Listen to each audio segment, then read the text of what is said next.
تو بادشاہ وقت کا گزر ہوا، اس نے کہا فقیر کیا کر رہے ہو، فقیر کیا کر، یہ فقیروں کی باتیں ہیں، یہ اللہ کے پیاروں کی باتیں ہیں، ہر ایک کو سمجھ نہیں آتی، یہ نہ سیاستدانوں کو سمجھ آتی ہے، نہ سو کولڈ انلائٹنڈ مسلمز کو سمجھ آتی ہے۔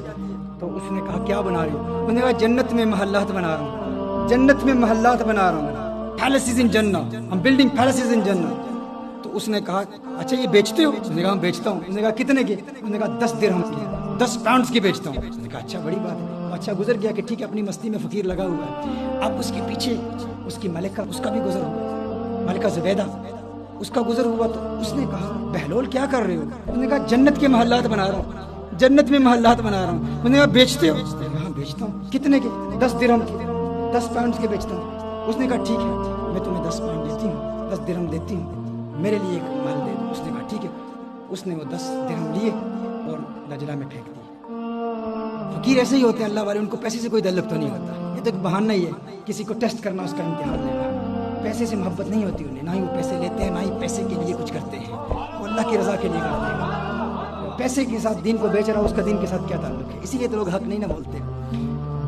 پر بادشاہ گھر گیا، محل میں گیا تو رات کو سو گیا تو خواب دیکھتا ہے، لوگ جنت میں جا رہے ہیں، دیکھتے جنت میں ایک محل بنا ہوا ہے، بڑا ہی خوبصورت محل ہے، اس محل کے اوپر نام لکھا ہوا ہے زبیدہ، اس کی بیوی کا نام لکھا ہوا ہے۔ جاتا ہے فوراً، دربان روک لیتا ہے۔ اس نے کہا کہاں جا رہی ہے؟ اس نے کہا میری بیوی ملکہ ہے، اس کا محل۔ اس نے کہا نہیں، وہ دنیا کے معاملات اور ہیں، دنیا میں بیوی کے گھر میں مرد خاوند جا سکتا ہے، وہ کہہ سکتا ہے کہ تیرا نہیں ہے میرا ہے، جو میرا ہے وہ تیرا ہے۔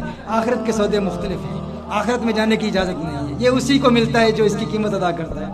آنکھ کھلتی ہے، جاگتا ہے، بیوی سے کہتے ہیں تم نے کوئی ایسی نیکی کی ہے، کوئی عمل کیا ہے؟ میں نے تیرے لیے بڑے خوبصورت خواب دیکھی ہے، تجھے بڑے بلند مقام پر دے گا۔ اس نے کہا میری تو ایسی کوئی نیکی نہیں ہے، معمولات کے مطابق جو نیکیاں ہیں وہی ہیں، اور کوئی نیکی نہیں۔ ہاں ایک بات یاد ہے کہ کل دجلہ کے کنارے وہ بہلول نہیں ہے مجذوب فقیر، وہ جسے لوگ پاگل دیوانہ کہتے ہیں، وہ بیٹھا ہوا محلات بنا رہا تھا، اور مجھے اس نے کہا، میں نے کہا کیا بنا رہے ہو؟ اس نے کہا جنت میں محل بنا رہا ہوں۔ تو میں نے کہا بیچتے ہو؟ اس نے کہا بیچتا ہوں۔ تو میں نے 10 درہم اس کو دے دیا۔ اس نے کہا ارے میں بے وقوف نادان، وہ مجھے بھی بیچ رہا تھا لیکن میں نے اسے فقیر سمجھا، کاش کہ آج بھی وہ بیچ رہا ہو۔ بادشاہ نے کہا ارادہ کر لیا کہ اب میں جاؤں گا، کاش کہ وہ فقیر اپنی اسی موج اور مستی میں ہو، اسی دیوانگی میں ہو۔ وہاں جاتا ہے اور اتفاق سے بہلول دانا وہی موجود ہے اور وہی کام کر رہا ہے، وہی بنا رہا ہے، محلات بنا رہا ہے۔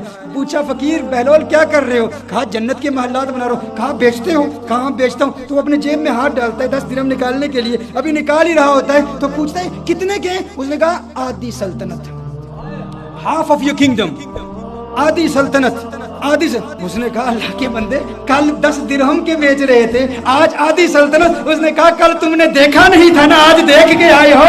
وہ بغیر دیکھ کے جو سودا ہوتا ہے وہ 10 درہم میں ہوتا ہے، اب دیکھ کے آئے ہو تو اب آدھی سلطنت لگے گی۔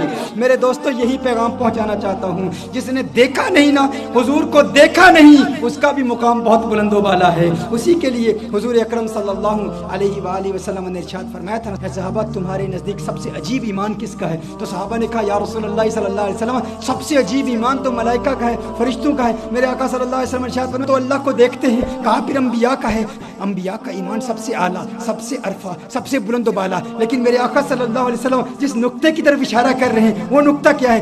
عجیب بات کیا ہے؟ حضور نے فرمایا انبیاء پر تو وہی نازل ہوتی ہے، بتاؤ تمہارے نزدیک سب سے عجیب ایمان کس کا ہے؟ صحابہ نے کہا فنحن یا رسول اللہ صلی اللہ علیہ وسلم، آقا پھر ہمارا ایمان سب سے عجیب ہے۔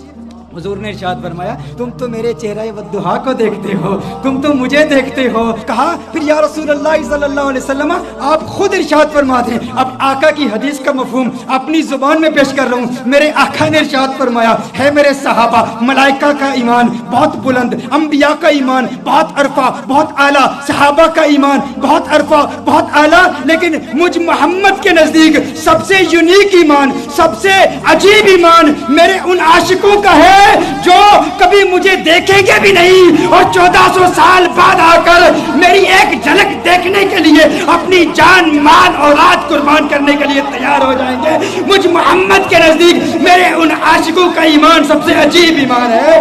یہ وہ سوتے ہیں جو بغیر دیکھے گئے ہیں، تم نے دیکھا بھی نہیں اور ان کے لیے جان قربان کرنے کے لیے تیار ہو۔ تمہارے لیے میرے آقا نے ارشاد فرمایا